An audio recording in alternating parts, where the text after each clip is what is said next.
Week-end chargé pour le vice-président du PDCI RDA, Georges-Philippe Ezalé, conseiller spécial du président du PDCI RDA, Tidiane Thiam, chargé des délégations.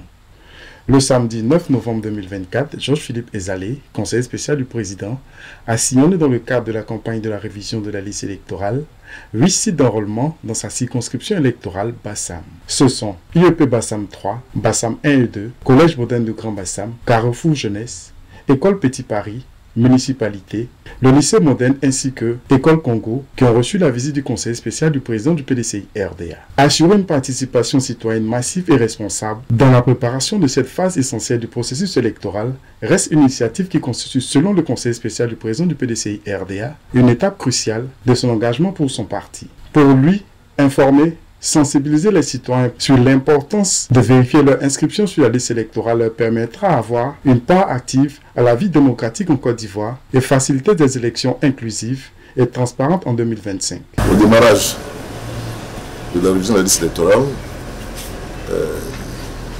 comme de coutume, depuis toujours, j'ai fait un tour donc des principaux centres d'enrôlement. Le premier jour, pour me rendre compte donc de l'affluence, mais également de voir quels sont les problèmes éventuellement qui pouvaient donc survenir. Et ça m'a permis donc de prendre déjà le pouls donc de ce qui se passait par rapport à cet enrôlement donc 2024. Évidemment, je ne suis pas resté simplement à cette tournée que j'ai faite, puisque de manière très discrète, j'ai mis en place un système donc de suivi, surveillance de ce qui se passe, pour être au fait donc de l'affluence, mais également des problèmes qui pouvaient survenir donc au niveau de ces différents centres. Donc j'ai eu des remontées d'informations au fur et à mesure par rapport à ce qui se passait sur le terrain. Et comme au départ, aujourd'hui, c'était le dernier jour, en fait. Donc, je m'étais donc donné permission de revenir pour revisiter, être en contact avec les acteurs, notamment donc, les agents d'enrôlement. Bon, savoir un peu leurs sentiments, ce qui s'est passé. Parce que comme j'ai les informations, il fallait les recouper donc, avec les acteurs.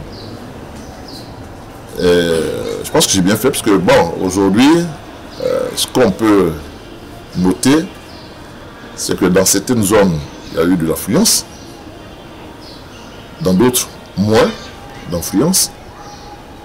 Globalement, on a les chiffres qui donnent l'impression qu'il faut poursuivre, et je pense que ce qui a été demandé par l'ensemble des acteurs politiques, c'est de dire qu'il faut prolonger, et notamment la plateforme donc, de partis d'opposition. On a eu raison, puisque manifestement, les 3 semaines n'ont pas suffi. La première semaine a été assez difficile. Bon, peut-être pour une question d'insuffisance d'informations. La deuxième et la troisième semaine ont permis donc d'atteindre un peu le régime de croisière, mais bon, si on arrêtait aujourd'hui, c'était pas bon. Donc c'est bien d'avoir prolongé. Maintenant, est-ce qu'une semaine, ça suffit? J'en doute. Parce qu'il y a des goulots d'étranglement. Par le système qu'on a mis en place pour suivre ce qui se passe en tout cas. Il y a des goulots d'étranglement, notamment au niveau donc, de la récupération des documents. Certificat de nationalité notamment. Ou les extraits, bon, pour des raisons, je ne vais pas jeter la pierre à quelque chose, pour des raisons obscures, ça ne sort pas. Pour les remontées que nous avons par rapport au système de surveillance qu'on a mis en place. Mais même plus grave, on a parlé de gratuité, mais c'est plus dans la réalité. Puisque forcément, il y a jusqu'à les sommes de 5 000 francs qui sont payés pour pouvoir donc récupérer son certificat de nationalité. Et donc, le étranglement pour les documents qui traînent en sortie, et puis bon, des dépenses qui ne devraient pas se faire, mais qui sont obligés donc de se faire.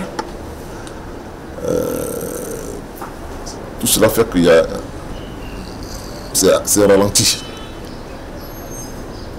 Mais on constate, par ailleurs, que bon, il y a des circuits où ça marche bien. Puisqu'il y a des personnes qui viennent d'autres agglomérations pour venir faire leurs papiers ici et qui reçoivent des papiers. Bon. Et donc, l'un dans l'autre, ces constats donnent raison au fait qu'il faut poursuivre l'enrôlement. Au-delà même d'une semaine qui ont été annoncées, il faut le poursuivre.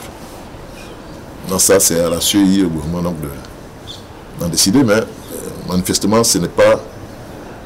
Et en même temps qu'il faut poursuivre cet enrôlement, il faut également intensifier la communication, l'information vis-à-vis donc des nouveaux majeurs, vis-à-vis des parents, et puis également donc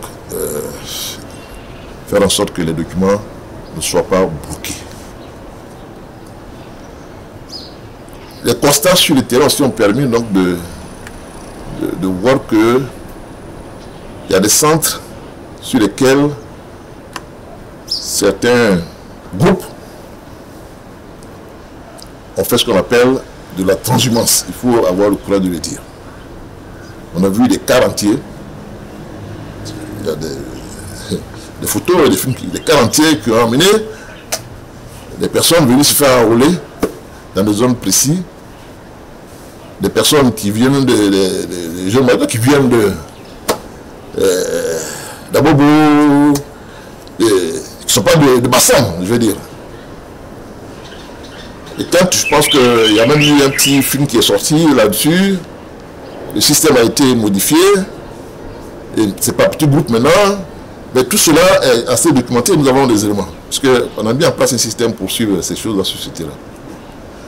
Mais même plus grave, ce qu'on relève, c'est qu'il y a des personnes qui ont eu pour mission, pour le compte de certains partis politiques, de récupérer les certificats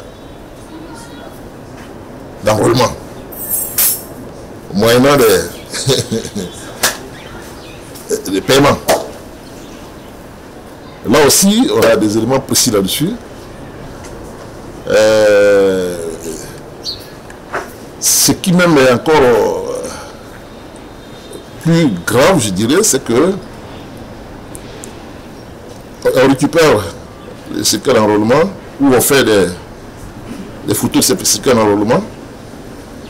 On donne de l'argent, ça dépend, 3 000, 5 000. Ceux pour qui on a récupéré, des fois on leur promet de leur amener les certificats. Mais on s'est rendu compte que les certificats ramenés sont des faux. Sont des faux. Parce que le code QR et les inscriptions marquées sur ces certificats ramenés en termes donc de lieu, etc., ne sont pas les mêmes par rapport au certificat initial d'origine.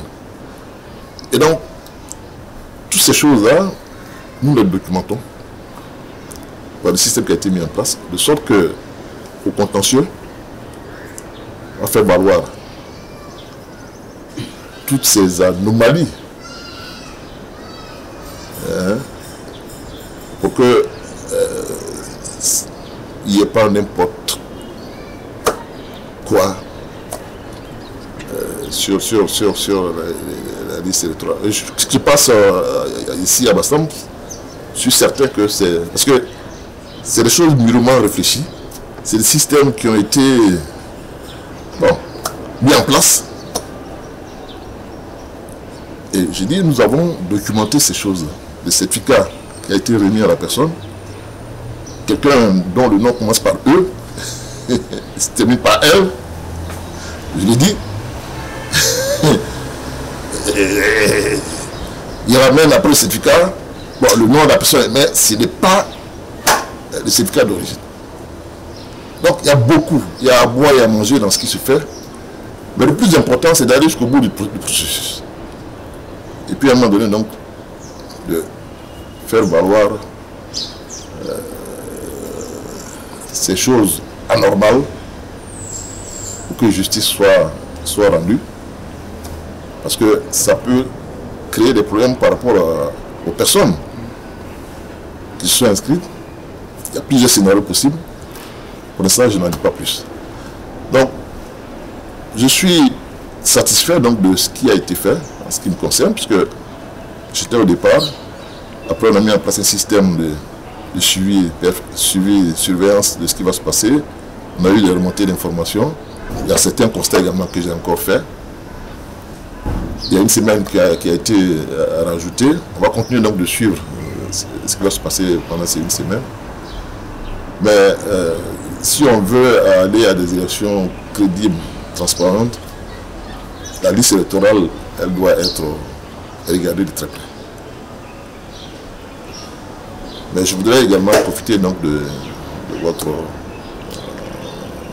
micro pour inviter les Ivoiriens et les Ivoiriennes qui ne sont pas encore sur la liste électorale d'aller se faire inscrire. Et de ne pas,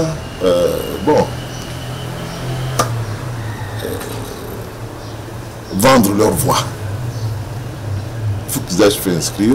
C'est vrai qu'il y a ce goulot d'étranglement par rapport aux certificats et autres, mais c'est des choses sur lesquelles nous allons travailler pour qu'on fasse le point donc, de tous ces certificats de nationalité qui sont encore dans les tribunaux. Et que les gens attendent pour utiliser, pour aller... Alors ça décourage justement. Donc je veux faire un appel à la fois donc, à ceux qui sont dans les circuits, de faire en sorte que les choses soient facilitées pour les requérants. Mais je voudrais inviter donc surtout les nouveaux majeurs à croire à ce que demain, la Côte d'Ivoire peut être ce qu'eux ils souhaitent si ils acceptent donc d'apporter leur voix à la prise de décision au moment des élections.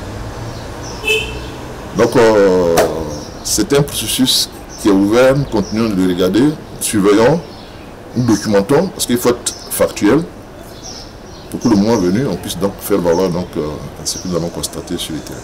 Mais il faut que les gens sortent massivement pour aller se faire inscrire sur la liste électorale.